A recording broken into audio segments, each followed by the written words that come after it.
Hello everyone, welcome back to Mixbus TV. David here. Hope you're having a great day. In this video, I'm gonna show you a simple trick for dance music to make your chorus pop.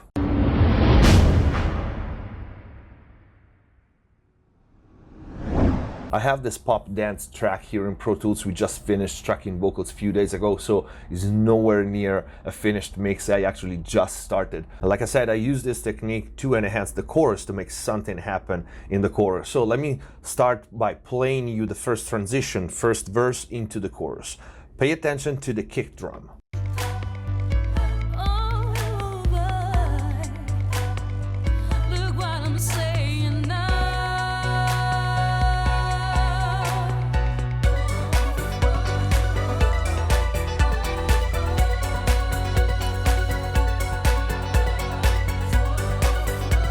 Okay, a lot of things happen in the chorus, of course, a lot of instruments getting in, but let me solo you the kick so you can hear exactly what I'm talking about. Few bars before the chorus, pay attention to the kick. I'm gonna solo it and then the chorus kicks in. You will hear something happening with the kick drum.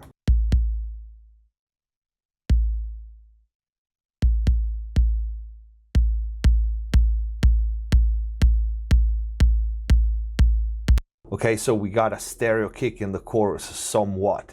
When stereoizing kicks, the problem is always the same. We don't want to stereoize the low end of the kick because that's gonna be out of phase completely and it's gonna not translate on mono speakers and all that. But I did want it somewhat a stereo kick for this track. So first of all, I only have one kick, one samples for this song. Strangely enough, that worked. Let me solo that first.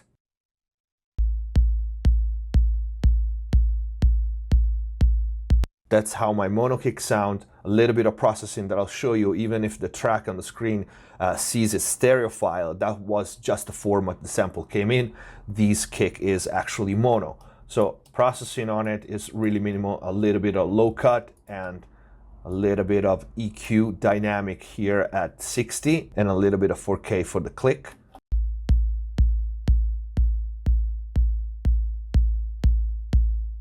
Okay, no compression, no anything on it. So what did I do was I copied this track. You can see the exact copy on the screen and applied some processing on it. So first of all, let me solo the processed now stereo kick. And let's see the processing. Otherwise, this would be an exact copy of the one above it. So we have the same SSL channel as a first slot. And here you can see with the Pro Q3, I simply bandpassed this kick drum using high cut and low cut filters, 24 dB per octave and 30 per octave respectively. And this is how it would sound without it, with the stereo processing in place. With the filtering.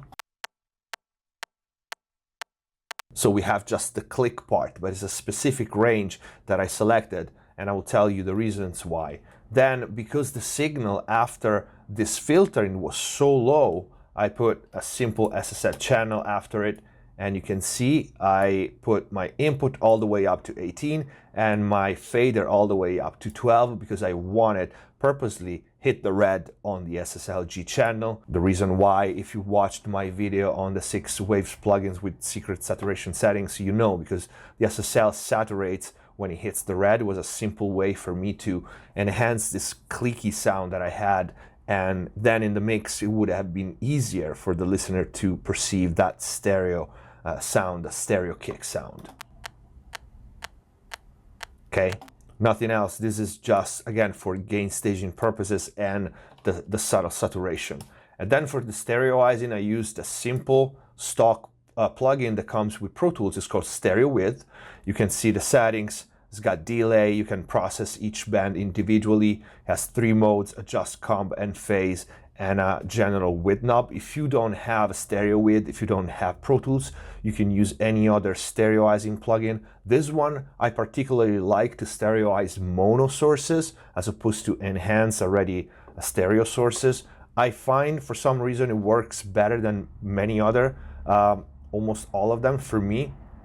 If you don't have this one, you can use, for example, a good one is Ozone. The imager has a stereoizing function in it. This one works particularly well for me, like I said, especially for mono sources. So without this one, we will have a mono click.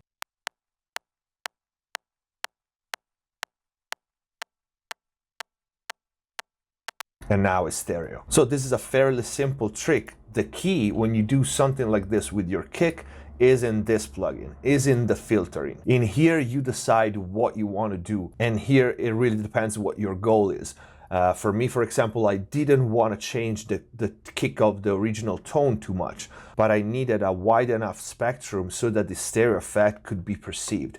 Because if the bandwidth is too narrow, it will get lost in the mix. If it's too wide, it will change the tone of the kick. And if it's really too wide, so it ends up somewhere like here, it will be out of phase with the kick and will start to sound like bad.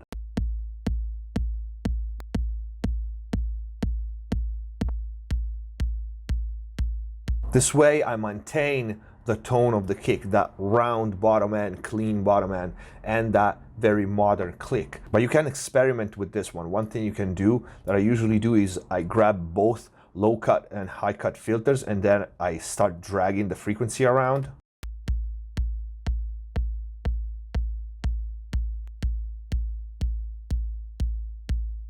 So you need to have this filter, this bandpass, in a range that is easily perceivable by the human ear. And it doesn't get in the way of the low end, of course.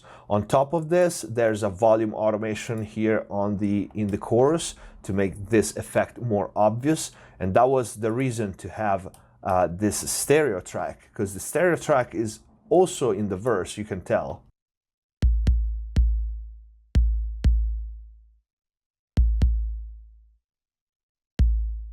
But it's very low in volume. So I wanted to have the stereo kick just barely audible in the verses and then boost a lot more than I'm boosting the original mono kick, the stereo kick in the verses. So I'm boosting the mono kick drum by 1.5 dB, but I'm boosting the stereo kick from -27 to -15, so 12 dB. So we really have a change in stereo field in our percussive element, in arguably the most important element in a dance mix, so the kick drum.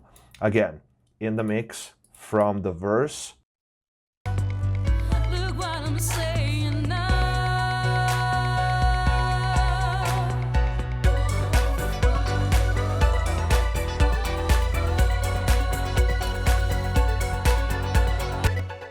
Okay, and what inspired me to do this was this loop that I had here, one of the loops in my Loop Cloud collection, that I originally had it just there as a backbeat, as a downbeat for the chorus. It sounds like this with the kick drum.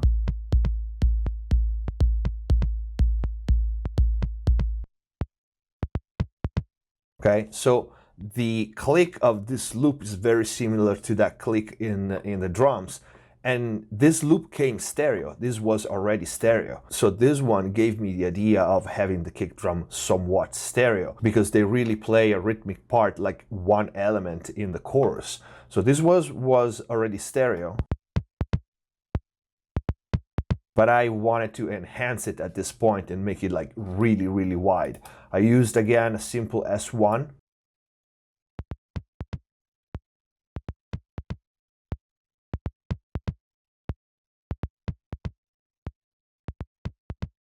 And then after that, because the peaks were really tall, just a matter of controlling the dynamic, I use the L1 limiter, and I use it in dual mono because the track is stereo. I want to keep the stereo image wide. If I use the limiter in stereo mode instead, it would narrow it down, so keeping it dual mono and just reducing some peak level.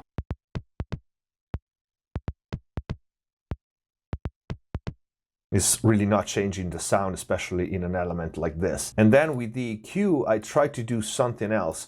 Because this loop was really dry and the kick is really dry, I just wanted to enhance that feeling so that this loop was really close to the listener. To do that, I tried to find the fundamental of the two tones of the low click and the high click. You can hear it in the loop. and then boost those two fundamentals so that the loop appears closer to the listener. Wider and closer was an effect that I really liked with the EQ on.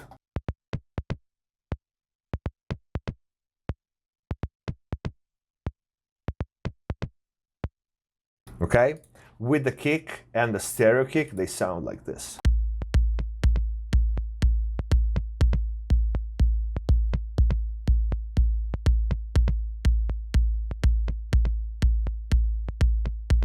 Okay, so this is it for this video, I guess. This was a simple trick, but very efficient, very effective. Just pay attention to the frequency range that you isolate and then stereoize. I didn't use a linear phase EQ because I didn't go anywhere near my low end section. There was no need to. I was in a range where any phase shift is not really a problem, especially if you just listen to it and if it sounds good. You have mono compatibility, of course. You can do it with every kick on EDM and dance genre and pop genre in general, like this track that I'm mixing right now. By the way, this is, as you can see, a really big mix, a lot of tracks.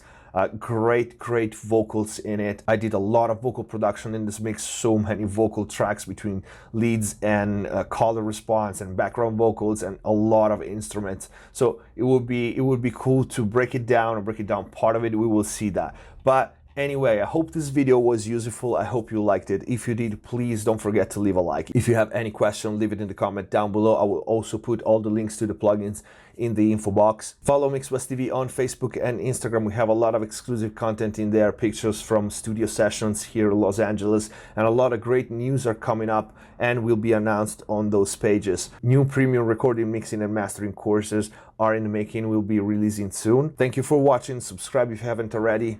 See you next time.